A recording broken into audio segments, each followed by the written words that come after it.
હતી, બાયોલોજીનું ઇન્ટ્રોડક્શન વાત કરી હતી. યાદ કરો ફરી પાછું, બાયોલોજીના પિતા કોણ હતા? એરિસ્ટોટલ. પ્રાણીશાસ્ત્રના પિતા એ પણ એરિસ્ટોટલ હતા. વનસ્પતિ શાસ્ત્રના કોણ હતા? થિયોફ્રેસ્ટસ. અને સૂક્ષ્મજીવ વિજ્ઞાન એના હતા એન્ટન વાન લ્યુવનહોક. તો આ જે છે, ત્યારબાદ આપણે બે લક્ષણો વિશે વાત કરીએ. સજીવ કેને કહેવાય, સજીવના લક્ષણો જુદા જુદા હતા. એમાંથી પહેલા બે લક્ષણો વૃદ્ધિ, કે દરેક સજીવ વૃદ્ધિ કરે છે. હવે વૃદ્ધિ કેવી? તો આપણે કીધું કે સજીવની સંખ્યામાં વધારો થાય. એ સંખ્યા તો કે કોષ વિભાજન કરે એટલે થાય. તો આ વૃદ્ધિ વિશે 2 મિનિટ વાત કરી કે વૃદ્ધિ છે વનસ્પતિની અંદર જુઓ તો વૃદ્ધિ હજારો વર્ષો સુધી થતી જ રહે છે. એટલે કે વૃદ્ધિની કોઈ સીમિત અવસ્થા નથી, વર્ષો સુધી થશે, જીવન પર્યંત કરશે, વૃદ્ધિ સતત ચાલશે. જ્યારે પ્રાણીઓમાં છે એ વૃદ્ધિ કેવી છે? તો કે સીમિત છે. જેમ કે આપણે બાળપણની અંદર જ્યારે આપણો જન્મ થાય ત્યારે સાવ નાના હોય, પછી આપણે ધીરે ધીરે મોટા થઈએ છીએ અને એક સીમિત, હવે મારી સાઇઝ છે તો કે આ ફિક્સ છે. હવે જો એવું સતત વૃદ્ધિ થતી હોત તો બાબરિયા સાહેબ નીચે ભણાવતા હોત ને તમે બધા અહીંયા ભણતા હોત. તો આ ડિફરન્સ છે કે સતત વૃદ્ધિ એ પ્રાણીઓમાં થતી નથી. પ્રાણીઓમાં થોડીક સીમિત વૃદ્ધિ છે. ત્યારબાદ વાત કરીએ કે આ જે છે વૃદ્ધિ, એના વિશે આપણે વાત કરી કે વૃદ્ધિ એ ચયાપચયની ફલશ્રુતિ છે, બરાબર છે. ત્યારબાદ વાત કરી કે દરેક સજીવ પ્રજનન કરે છે, કે દરેક સજીવ પ્રજનન કરે કે એની લક્ષણની વાત કરી હતી કે અલિંગી અને લિંગી પ્રકારે. જો લિંગી હોય તો કે ઓછા વત્તા પ્રમાણમાં કેના જેવા? તો કે પિતૃ જેવા દેખાય છે. જ્યારે અલિંગીની અંદર આબેહૂબ કેના જેવા દેખાય છે? તો કે પિતૃ જેવા જ દેખાય છે. તો આવી રીતના ડિફરન્શિએટ કર્યું હતું. અલિંગી પ્રજનનની અંદર આપણે કલિકા સર્જન કેમાં? તો કે હાઇડ્રાની અંદર જોયું હતું. ત્યારબાદ બીજું તો કે અવખંડન. તો જેમ કે સ્પાયરોગાયરા જેવી કેટલીક લીલ છે એ અવખંડન દ્વારા, એટલે કે તોડીને નાખી દો તો ન્યાય એ ગ્રોથ કરશે, વૃદ્ધિ કરશે. પુનઃસર્જનની વાત કરી હતી. પ્લેનેરિયા સામે ચૂચું, બરાબર છે. પ્લેનેરિયા છે એમની અંદર તમે જુઓ તો એના ખંડ, એટલે કે એને જે આપણે ફ્રેગમેન્ટેશન કહીએ છીએ, એના ગુમાવેલા ભાગ છે એનું ફરી પાછું જે છે પુનઃસર્જન કરી શકે છે. તો આવી રીતના, બરાબર છે, જુદા જુદા સજીવોમાં આપણે કીધું કે દરેક સજીવ, બરાબર છે, પ્રજનન કરે એવું જરૂરી નથી. કારણ કે મૂલી છે, મૂલી આપણે યાદ કરો, બરાબર છે, સંકરિત જાતિ જે ખચ્ચર તરીકે ઓળખીએ છીએ, જે સામે રીતના ગધેડા અને ઘોડાનું શું છે? મિશ્રણ છે, અને ભારવાહક તરીકે એને યુઝ કરવામાં આવે છે. તો આ મૂલી છે બધા કેવા છે? તો આ ઉપરાંત લાઇગર, લાયન પ્લસ ટાઈગર એનું મિશ્રણ લાઇગર. હવે એ વંધ્ય છે, એ પણ વંધ્ય છે. તો આવા નવા સજીવો જે ઉત્પન્ન થાય છે, સામે રીતના એક વંધ્ય છે તો શું એ સજીવ નથી? એ પણ સજીવ છે. તો આ સજીવની વ્યાખ્યાયિત કરેલી, બરાબર છે, આ બે લક્ષણો વિશે આપણે ભણ્યા હતા. આજે આપણે વાત કરીએ છીએ ચયાપચયની. સજીવનું ત્રીજું લક્ષણ કે દરેક સજીવ છે વિવિધ જૈવ રાસાયણિક ક્રિયાઓ કરે. આપણે સવારથી ઉઠીએ તો એ શ્વાસ તો લઈએ જ છીએ ને. તો આ શ્વાસ લઈએ છીએ એક પ્રકારની ક્રિયા છે. શ્વાસની અંદર અનેક જે ક્રિયાઓ સંકળાયેલી છે શ્વસનની સાથે. આ ઉપરાંત ખાઈએ છીએ તો અનેક જૈવ પાચનની સાથે સંકળાયેલી, ઉત્સર્જન તંત્ર, તો અનેક જૈવ રાસાયણિક ક્રિયાઓ થાય છે. અને આ ક્રિયાઓ સર્જનાત્મક અથવા વિઘટનાત્મક હોઈ શકે. અને આ બધી ક્રિયાઓનો સરવાળો એટલે આપણે કહીએ ચયાપચય, જેને આપણે ઇંગ્લિશમાં કહીએ મેટાબોલિઝમ. ચયાપચય આપણા શરીરમાં થતી બધી જૈવ રાસાયણિક ક્રિયાઓનો સરવાળો. હવે આ રાસાયણિક ક્રિયાઓ સામાન્ય બે પ્રકારે, ચય અને અપચય. જેમ કે ચયને એનાબોલિક અને અપચયને કેટાબોલિક તરીકે ઓળખવામાં આવે છે. ચય ક્રિયા એ સંશ્લેષણાત્મક છે. સંશ્લેષણ કરવું એટલે કે બનાવવું, કંઈક નવું બનાવવું. જેમ કે એક ઉદાહરણ લઈએ. વનસ્પતિ, આપણને ખબર છે કે વનસ્પતિ પ્રકાશ સંશ્લેષણ દરમિયાન, બરાબર છે, ખોરાક તૈયાર કરે છે. હવે એ ખોરાક કેવી રીતે? કે એક તો પ્રકાશ લે છે, બીજું તો કે પાણી લે છે, બરાબર છે, અને સામે રીતના CO2, બરાબર છે, કાર્બન ડાયોક્સાઇડ અને પાણી, આ બંને લઈ અને પ્રકાશ સંશ્લેષણ કરે અને ખોરાક તૈયાર કરે છે. તો ખોરાક તરીકે આપણે લીધું, બરાબર છે, C6H12O6 એટલે કે ગ્લુકોઝ. આ ગ્લુકોઝ છે, બરાબર છે, એમાં રૂપાંતરણ. તો અહીંયા પ્રકાશ શક્તિનું રૂપાંતરણ કેમાં થયું? રાસાયણિક શક્તિમાં. અને છેલ્લે આપણને શક્તિ મળી, એનર્જી મળી. આ ગ્લુકોઝ એટલે એનર્જી, શક્તિ મળી. તો આ રાસાયણિક શક્તિ જે રૂપાંતરણ થઈ, તો એક સંશ્લેષણ થયું, શક્તિ બની. તો આ ક્રિયાની અંદર સંશ્લેષણ થાય છે, એટલે સંશ્લેષણાત્મક. બીજું કીધું આપણે ઉર્જા ગ્રહણ કરતી, તો આ પ્રક્રિયાની અંદર ઉર્જા ગ્રહણ થાય છે. ત્યારબાદ સરળ અણુનું જટિલ અણુમાં રૂપાંતરણ. હવે જેમ કે આપણે ચય પ્રક્રિયાની વાત કરીએ, જેમ કે આ સરળ અણુ છે CO2 અને H2O એના મોલિક્યુલ્સ, અને જટિલ બરાબર છે શર્કરાની અંદર નિર્માણ થયા. શર્કરા કેવું છે તો કે જટિલ અણુ છે. તો આમ સરળ અણુનું જટિલ અણુમાં શું થાય છે? રૂપાંતરણ થાય છે. તો આને સંશ્લેષણાત્મક, જેમ કે આપણે સિમ્પલ યાદ કરો, રોટલી આપણે ખાવા માટે રોટલી બનાવીએ તો પહેલાં લોટ લઈએ, પાણી લઈએ, બધાને ભેગું કરીને રોટલી બનાવીએ. તો સરળ અણુનું જટિલ અણુમાં રૂપાંતરણ, લોટને આપણે રોટલીમાં કન્વર્ટ કરી. હવે એ જ રોટલી ખાઈને પાચન કરવાની વાત છે તો એ વિઘટનાત્મક. એ રોટલી ખાઈએ છીએ અને પછી એનું શું થાય છે? પાચન થાય છે, તે વિઘટન. એ જ રોટલી ફરી પાછી તૂટે છે, આપણા જઠરમાં જાય નાના નાના કોળિયા કરીને, અને એ જ રોટલી ફરી પાછું તૂટે અને ફરી પાછી એ જ એનર્જી મળે છે. તો એ જે છે એ શું છે? વિઘટનાત્મક ક્રિયા. સામાન્ય રીતના આમાં ઉર્જાનો શું થાય છે? ત્યાગ થાય છે. જટિલ અણુનું સરળ અણુમાં, મેં કીધું એમ રોટલી યાદ રાખો, રોટલી છે જટિલ અણુ છે, એનું હવે ફરી પાછું ડાયજેશન થશે તો જટિલ અણુનું સરળ અણુમાં રૂપાંતરણ થાય છે. તો આમ દરેક સજીવની અંદર જોઈએ તો ચય અને અપચય આ બંને ક્રિયાઓ છે અતિ આવશ્યક છે. ચય અને અપચય ક્રિયાઓ બંને થવી જોઈએ. માત્ર એક ક્રિયા ચય થશે તો ચાલશે નહીં, અને માત્ર અપચય ક્રિયા કરશું તો પણ ચાલશે નહીં. સતત ખાવું જોઈએ બરાબર છે, પણ ખાવું સતત ખાઈએ તો પણ ચાલે નહીં બરાબર છે, અને ખાલી ઉપવાસ કરીએ કંઈ ખાઈએ નહીં તો પણ ચાલતું નથી. તો આ બંને ક્રિયાઓ જે છે એ ખાસ કરીને ચયાપચયની ક્રિયાઓ આપણે જીવન માટે અગત્યની છે. હવે એની અંદર જોઈએ તો કે સામાન્ય રીતના ચય ક્રિયા છે બરાબર છે, એમાં શક્તિ સ્તર ઊંચો હોય છે બરાબર છે. જેમ કે પ્રક્રિયા કરતાં નિપજનો શક્તિ સ્તર ઊંચો છે. શું કામે ઊંચો છે? કારણ કે નિપજ સ્વરૂપે આપણને ગ્લુકોઝ સિન્થેસિસ થયું છે.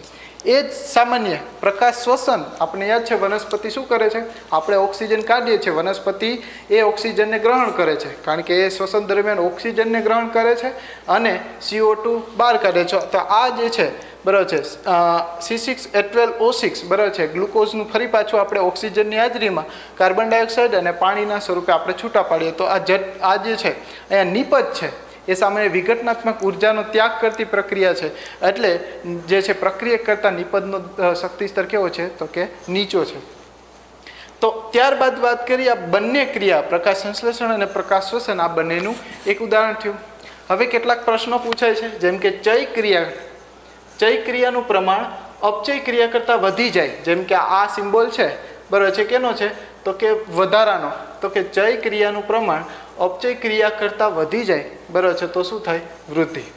હવે એક એક્ઝામ્પલ લઈએ બરાબર છે. જેમ કે તમે બધા મને બરાબર છે એમ કે બાબરિયા સાહેબ તમે ખાઓ બરાબર છે, તો તમે વધારે સતત ખવડાવશો તો ત્યારે શું? એટલે કે ચય ક્રિયા, સતત સર્જનાત્મક ક્રિયા ચાલુ છે, તો એ પ્રક્રિયા જે છે એને પરિણામે બાબરિયા સાહેબની વૃદ્ધિ થશે. જોકે છે જ ઓલરેડી વૃદ્ધિ, પણ છતાં આનાથી પણ વધશે. પણ હવે બાબરિયા સાહેબને ખાવા જ નથી દેવું, એટલે કે ચય ક્રિયાનું પ્રમાણ શું થાય છે? ઘટે. એટલે કે આપણે જે છે ઉપવાસ કરાવવા છે બાબરિયા સાહેબને, તો બાબરિયા સાહેબને ઘસારો થશે અને બાબરિયા સાહેબ પતલા એવા થઈ જાય.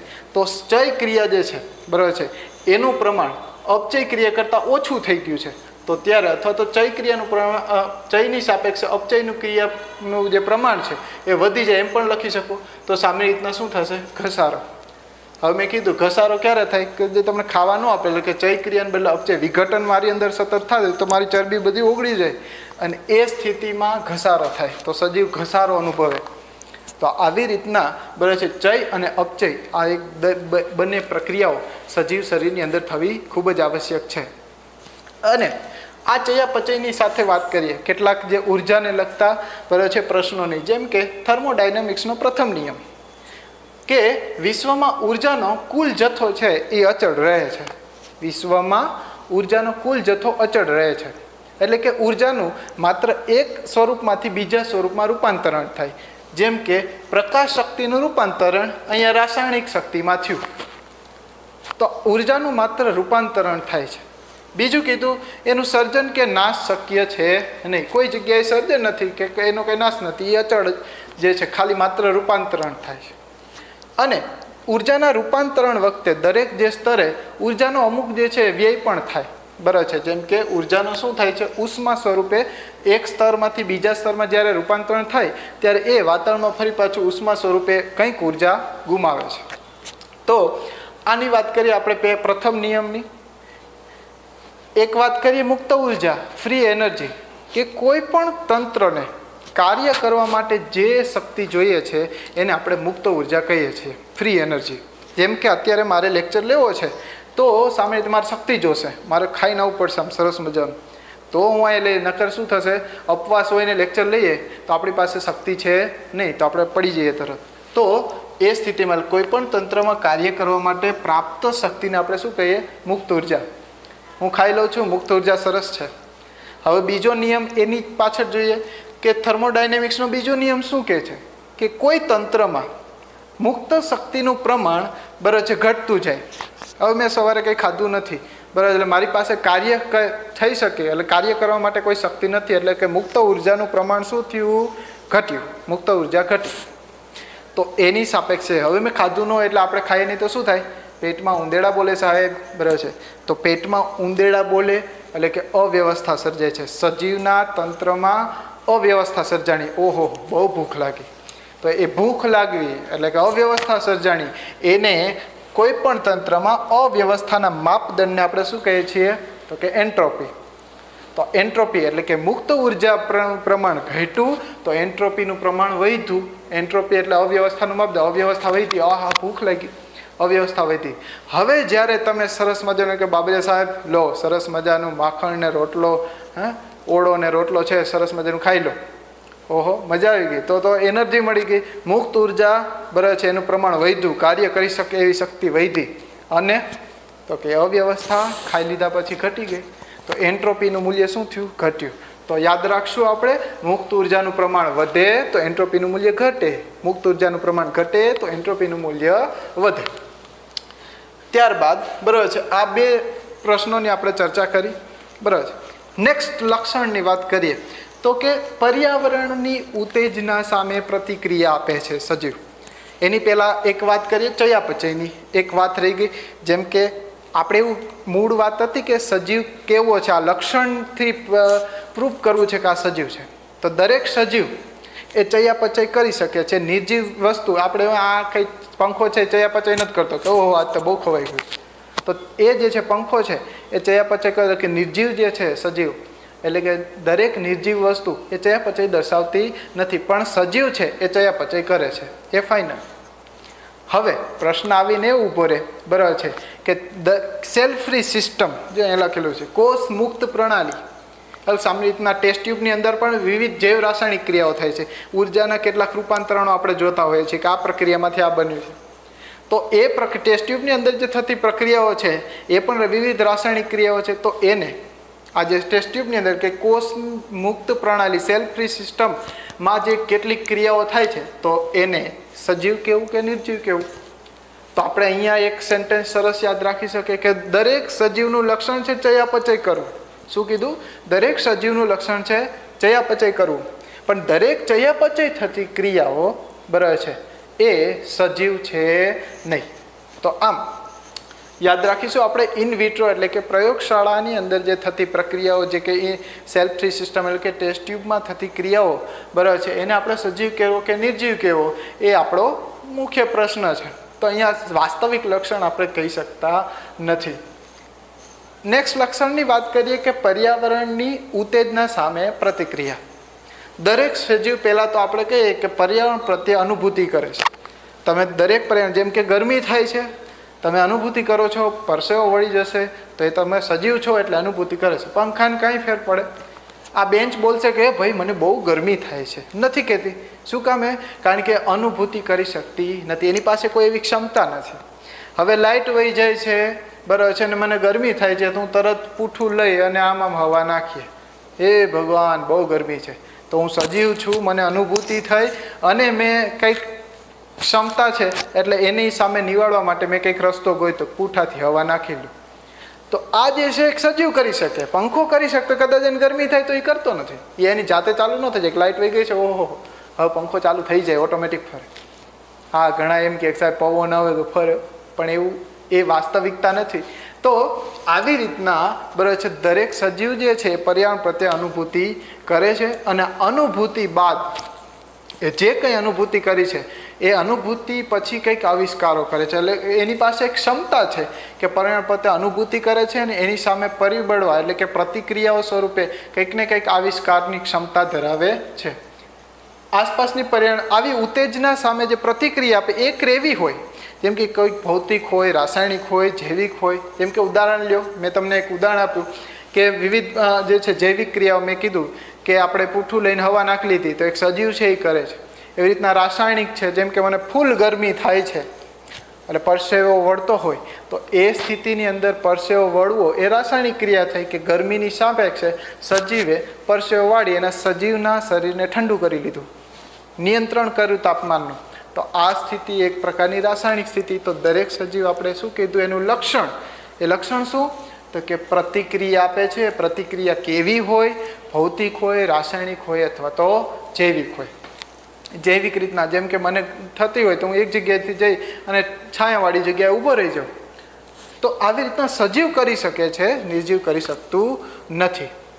હવે ફરી પાછો આપણો પ્રશ્ન, શું પ્રશ્ન છે કે ભાઈ સજીવ જે છે એનું વાસ્તવિક લક્ષણ કહેવાય કે પર્યાવરણ સામે દરેક સજીવ અનુભૂતિ કરવો જ જોઈએ અને પ્રતિક્રિયા આપતો જવો જોઈએ. તો ત્યાં આવીને પ્રશ્ન આપણો એ જ ઊભો રહે કે હોસ્પિટલની અંદર જ્યારે આપણે આઈસીયુ વોર્ડમાં જઈએ અને ત્યાં કોઈ વ્યક્તિને આપણે જોઈએ કે આ તો ભાઈ કોમામાં પડેલા છે, આ કોમામાં જે પડેલા વ્યક્તિ છે એને કોઈ એનચીટીઓ ભર્યા હોય એને અસર નથી, દાંત નહીં કાઢે, હે રહેવા દે, ગલગલિયા કરશો અસર નહીં થાય, દાંત નહીં કાઢે, એને કોઈ અનુભૂતિ, કદાચ એ અનુભૂતિ કરતો પણ હશે પણ એ પ્રતિક્રિયા આપી શકતો નથી. તો આવા વ્યક્તિઓને બરાબર છે પ્રતિક્રિયા આપી શકતા નથી, એવા વ્યક્તિઓને આપણે શું કહેવું? જેમ કે પેરાલિસિસ થાય તો અડધો ભાગ માની લો ખોટો પડી જાય, તમને ત્યાં ચીટીઓ ભરે ખબર જ ના પડે, તમે એ હાથને આમ હલાવી ના શકો, તો એવી સ્થિતિમાં તમે અનુભૂતિ નથી કરતા, તો એને આપણે સજીવ કહેવો કે નિર્જીવ? તમારો અડધો ભાગ તો ચાલે જ છે. તો આમ ત્યારે આપણે એક જટિલ લક્ષણ કહેવાય, બરાબર છે. આ શું છે? પર્યાવરણ સામે પ્રતિક્રિયા આપતું એક સજીવનું જટિલ લક્ષણ કહેવાય. તો અહીંયા પણ એવું જ છે, સેમ ફરી પાછું આપણે કહી શકશું કે દરેક સજીવ છે એ અનુભૂતિ કરે છે અને પ્રતિક્રિયા આપે છે, પણ અનુભૂતિ નથી કરતી એટલે કે પ્રતિક્રિયા નથી આપતી છતાં પણ એને બરાબર છે આપણે સજીવ અમુક કક્ષાએ કેવા કે કેમ એ પ્રશ્ન છે. તો આ એક વાસ્તવિક જટિલ લક્ષણ છે, બરાબર છે કે સજીવ પર્યાવરણ સામે બરાબર છે પર્યાવરણની પરિસ્થિતિ પ્રમાણે એ શું કરે છે? પ્રતિક્રિયા આપે છે. તો આવી રીતના બરાબર છે સજીવને જુદી જુદી રીતના જુદા જુદા લક્ષણો લઈ અને વ્યાખ્યાયિત કરેલા છે. ફરી પાછું જોઈએ બરાબર છે ચયાપચય અને પર્યાવરણ સામેની પ્રતિક્રિયા. ચયાપચય તો કે ટોટલી જૈવ રાસાયણિક ક્રિયાઓનો સરવાળો. ચય અને અપચય બે ક્રિયા થાય, એનાબોલિક અને કેટાબોલિક. વિવિધ સંશ્લેષણાત્મક ક્રિયા છે એ કઈ છે? ચય છે, અને અપચય એટલે વિઘટનાત્મક. સામાન્ય રીતના એના બે ઉદાહરણની વાત કરી. આ ઉર્જા ગ્રહણ કરતી છે જ્યારે આ ઉર્જાનો ત્યાગ કરતી છે. સરળ અણુનું જટિલ અણુમાં એટલે કે ચય અને જટિલ અણુનું સરળ અણુમાં રૂપાંતરણ. એવી જ રીતના શક્તિ સ્તર જે છે ઊંચો છે, અહીંયા શક્તિ સ્તર કેવો છે તો કે નીચે છે. અહીંયા ઉદાહરણ આપી શકીએ પ્રકાશ સંશ્લેષણ અને અહીંયા છે પ્રકાશ શ્વસન, બરાબર છે. બે ડેફિનેશન યાદ રાખશું. મુક્ત ઉર્જા એટલે શું કે કોઈ પણ તંત્રમાં કાર્ય કરવા માટે જરૂરી શક્તિને આપણે શું કહીશું? મુક્ત ઉર્જા. અને કોઈ પણ તંત્રમાં અવ્યવસ્થા સર્જાય એટલે કે બરાબર છે જ્યારે ઉંદેડા બોલે છે ત્યારે એવા માપદંડને આપણે એન્ટ્રોપી કહીએ છીએ. યાદ રાખો, મુક્ત ઉર્જાનું પ્રમાણ વધે, એન્ટ્રોપી ઘટે, એન્ટ્રોપી વધે, મુક્ત ઉર્જાનું પ્રમાણ ઘટે. ચય ક્રિયા કરતાં અપચય ક્રિયાનું પ્રમાણ વધી જાય. જો ચય ક્રિયા કરતાં અપચય ક્રિયાનું પ્રમાણ વધી જાય ઘસારો, ચય ક્રિયાનું પ્રમાણ અપચય ક્રિયા કરતાં વધી જાય, બરાબર છે વૃદ્ધિ. ખાસ આમાં ગોટા નહીં મારતા, ચય ક્રિયાનું પ્રમાણ અપચય ક્રિયા કરતાં વધી જાય, બરાબર છે તો વૃદ્ધિ. ચય ક્રિયાનું પ્રમાણ અપચય ક્રિયા કરતાં ઓછું હોય, જો ઓછું હોય તો ઘસારો. તો આમ ખાસ ટિપિકલ યાદ રાખવાનું છે, આવા ક્વેશ્ચન પૂછી શકે છે. અને થર્મોડાયનેમિક્સના બે નિયમ, ઉર્જાનો જથ્થો અચળ છે, એનો સર્જન કે નાશ થતો નથી, માત્ર રૂપાંતરણ થાય છે અને દરેક રૂપાંતરણ ઉષ્મા સ્વરૂપે વ્યય પામે છે.